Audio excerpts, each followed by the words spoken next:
Hello दोस्तों, जय माता दी। मेरे यस म्यूजिकल ग्रुप में आप सभी का बहुत बहुत स्वागत है। जितने लोग हमारे चैनल से जुड़े हैं सभी को तहे दिल से धन्यवाद है। सबके लिए मैं मंगल कामना करती हूँ, सब लोग स्वस्थ और मस्त रहें।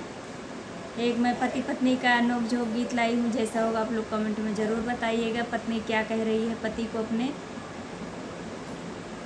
का किहा राजा, अरे का किहा राजा, इंग्लिसिया तू पढ़ी के। का किहा राजा, इंग्लिसिया तू पढ़ी के। इंग्लिसिया पढ़ के हो अंग्रेजिया पढ़ के। इंग्लिसिया पढ़ के हो अंग्रेजिया पढ़ के। का किहा राजा, इंग्लिसिया तू पढ़ी के।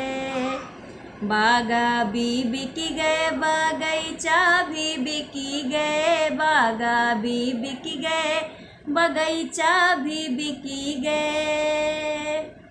नेबुला भी बिकी गए, कलमिया से लिखी के। नेबुला भी बिकी गए, कलमिया से लिखी के। का किहा राजा, अंग्रेजिया तू पढ़े के। का किहा राजा, इंग्लिसिया तू पढ़ी के।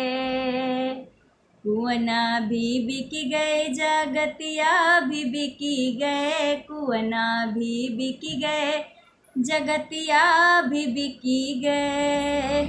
गैला भी बिकी गए, कलमिया से लिखी के।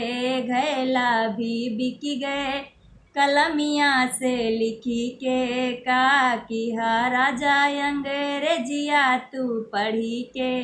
का किहा सैया, अंग्रेजिया तू पढ़ी के। कि महला भी बिकी गए, दो महला भी बिकी गए। महला भी बिकी गए, दो महला भी बिकी गए।